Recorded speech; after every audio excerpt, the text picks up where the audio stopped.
Welcome to UNCAGED, a show that celebrates thought leadership from today's top business leaders. The program provides a voice to amazing executives from around the globe who are shaping the world of business today and mapping the path to the commerce of tomorrow. Today, we're speaking with Steve Brothers. Hey, Steve, how are you? I'm doing well. Vance, how about you? I'm well. It's great to talk with you. And Steve, I'm excited to learn more about your business. Steve is the president of Phase Change Software, which is a company focused on the topic of developer productivity and helping and working with developers and automating the thought processes that developers go through to write code. And we'll learn a lot more about what Phase Change is working on. But before we get there, Steve, tell us a little bit about yourself and your career to date. Sure. I've built my career, Vance, around the idea that I want to have done everything I manage. And I've had the opportunity to do that in small software companies.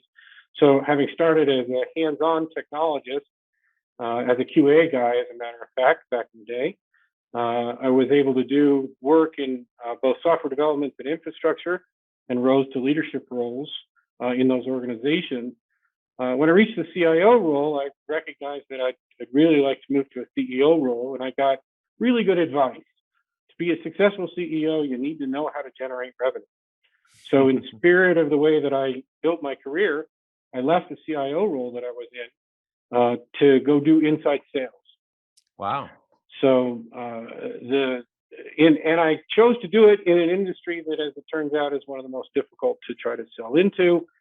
We were selling high performance enterprise cloud, 100% uptime with white glove service. So as a startup, we were selling against the likes of Amazon and Google and Microsoft. Those are easy competitors. Easy competitors as a startup, to be sure. But I had the opportunity to learn the ropes and was able to drive the revenue necessary, and through a strange twist became CEO of that organization.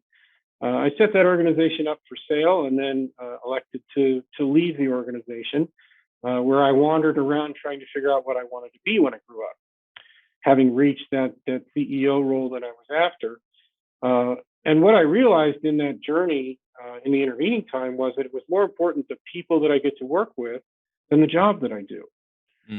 So coming into the environment at Phase Change, I wasn't looking for a job.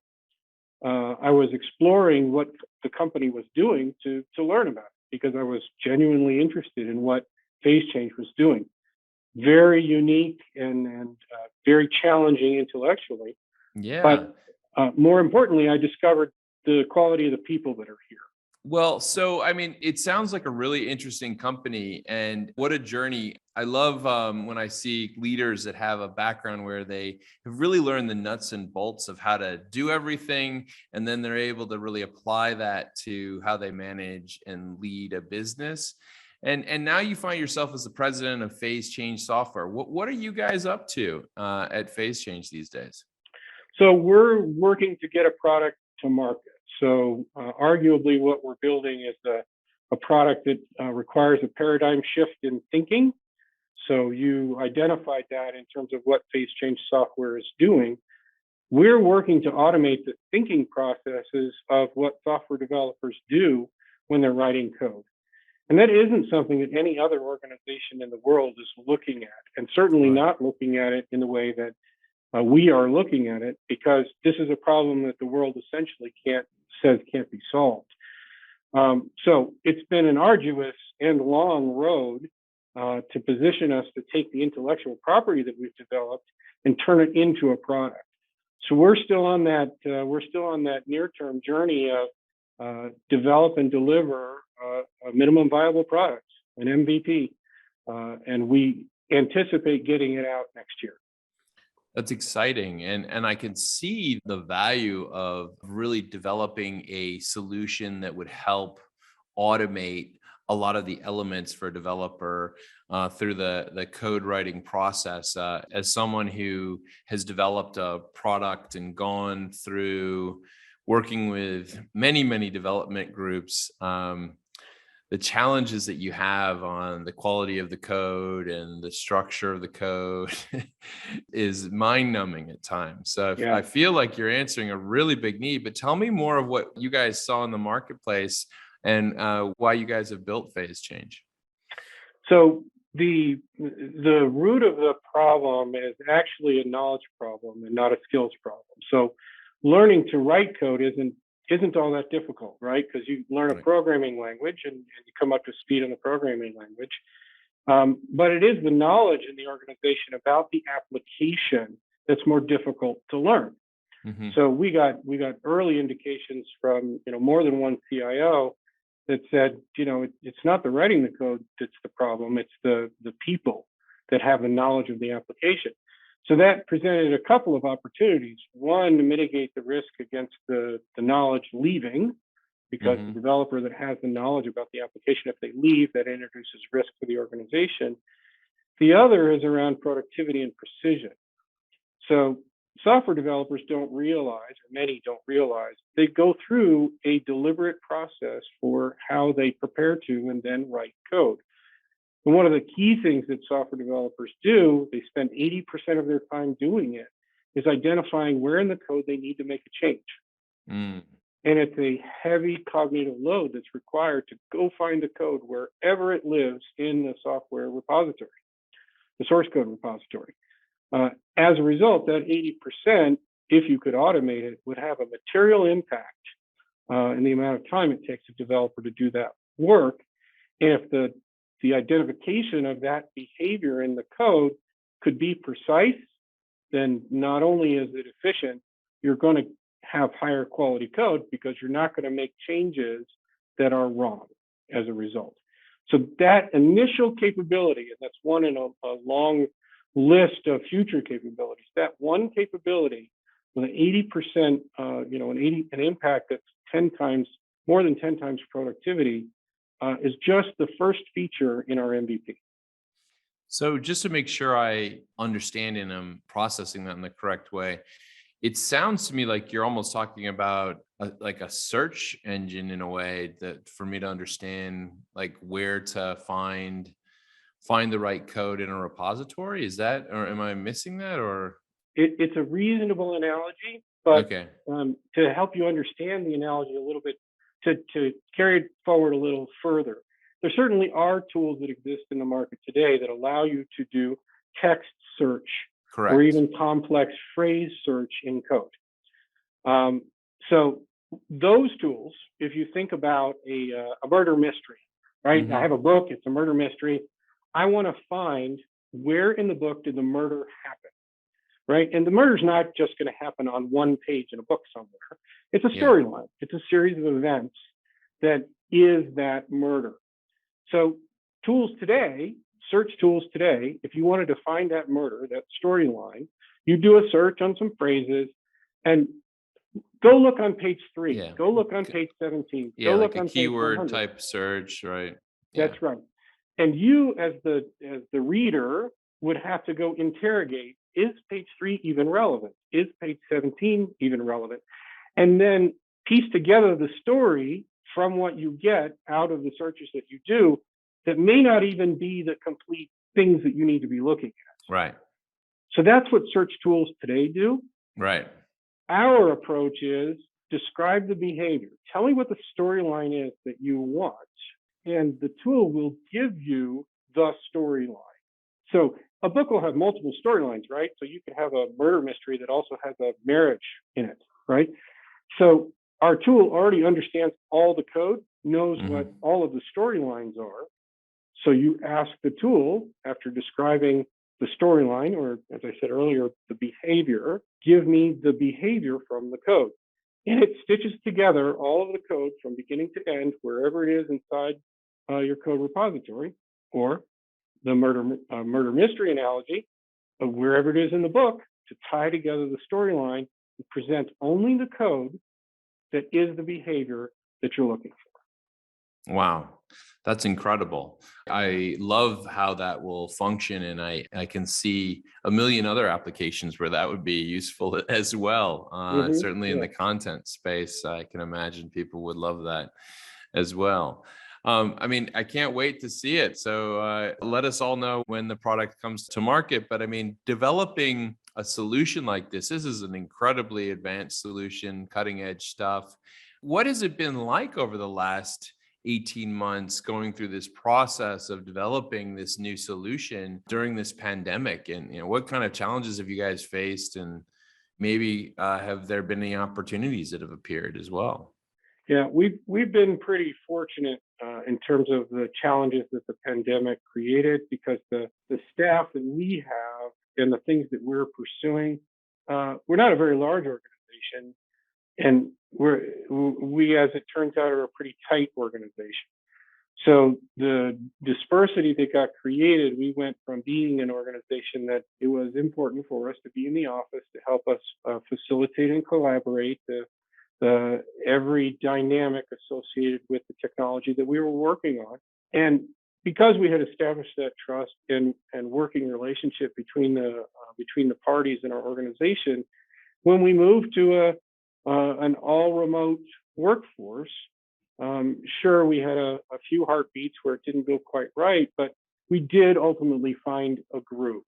And from that standpoint, our productivity did not go down. And in some ways, it was facilitated in terms of what we were able to deliver because it opened up avenues of communication and communication mechanisms that we hadn't used before. So instant messaging, for example, to communicate more actively and to answer questions more readily, which is something that, you could walk down the hall and ask that question, but it was more difficult to interrupt in that circumstance. Yeah. And I mean, I think that, I would be remiss to not mention this. I mean, I'm not wearing a mask because there's certainly not any mask mandates here right now, but seems like there's a mask mandate where you are. Tell me how that has worked, where you're kind of in offices and out of offices and how that whole thing functions. Yes, well, like most organizations, it's a challenge to consider what's the value of getting people back to the office, in what amount, and what is the real benefit to having people in proximity to one another. And we look at it from a values base first. So health and safety of our employees is the most important for us. Hmm. So our consideration was very light for bringing people back into the office. I do believe that there is value in in-person collaboration, but not at health risk to our employee base. And everybody has a different point of view of what level of safety is appropriate and what steps they're personally going to take. So we've been pretty open in our evolution of thinking to offer the opportunity at the right time for folks to come back to the office. Small team type environments where collaboration is especially important, but being mindful of what's going on with, it was Delta earlier, it's Yeah. Omicron now. And since I don't have a crystal ball that works, it's a bit of a waiting game with putting the right protections in place, which is really what our effort has been. Yeah. We're just beginning to see some folks start to come back. So our QA team, for example, was in last week. And we've got pockets of some of our developers that'll be in probably for half days upcoming. So I think we'll see it in ebbs and flows, and I'm okay with that. I Yeah. think we'll get the value out of the in-person interactions, but we've proven that we can be productive remotely. Yeah, and it sounds like you're finding a very human mix on balance and prioritizing the key things for the team, whilst also kind of keeping the productivity and I imagine the pace that you want to see to make sure that this product gets out in the marketplace. So, Yeah, yeah, with that in mind, I mean, let's talk about next year. How do you imagine things are going to evolve next year? Is this a marketplace that you expect to develop quickly, or how do you see this software being rolled out? so we're presently working on a distribution agreement with one of the largest software providers in the space that we're initially going into. Hmm. So one path has us on a really rapid curve in terms of deployment because we would be leveraging the distribution channel that they have, which is near direct to their customer base. Hmm. It is a brand new product. So in some ways, discussions around whether even in that circumstance, a soft launch is more beneficial to us. because you don't know what you don't know until the product hits the market. And while we're doing quite a bit of work now with friendly prospective customers for feedback and product market fit, until you get the software in the field, you're really not going to know. So my expectation for next year is that balancing act, Bant, just as you might expect, right? We know based on the feedback that we've received from all three of the large software providers in the space that this fills a gap in their respective portfolios. They do not see that there is another product in the market that does what we're doing, nor any other product that has the potential of what we're doing. So stepping softly into the mix so that we can manage our reputation appropriately, anticipating a positive outcome, but being mindful that you can't control everything. I would expect that we'll hit the market probably pretty hard in fourth quarter of next year, and it won't be until 2023 that we really make our mark in terms of market penetration. Yeah, no, it's a very pragmatic approach to kind of roll it out slowly, make sure that you're capturing all the knowledge of how it's being utilized, maybe kind of catch any changes that that users are picking up on that you need to make sure that it will work efficiently and effectively, and then go big at the end of the year. Well, listen, Steve, it's been great to learn more about what Phase Change Software is up to. If someone wanted to reach you and learn more about the solution, where should they find you? The website is www.phasechange.ai. And you're welcome to send an email to info@phasechange.ai. And someone, most likely me, will get back in touch with you. That's great. Well, we've been speaking with Steve Brothers. He's the president at Phase Change Software, which is a company that is automating the thought process that developers go through to write code. It's wonderful to talk to a development company that's developing a solution that will help developers. So, Steve, thank you so much for being on Uncaged, and we look forward to talking to you again soon. Terrific. Thank you very much, Ben. Cheers.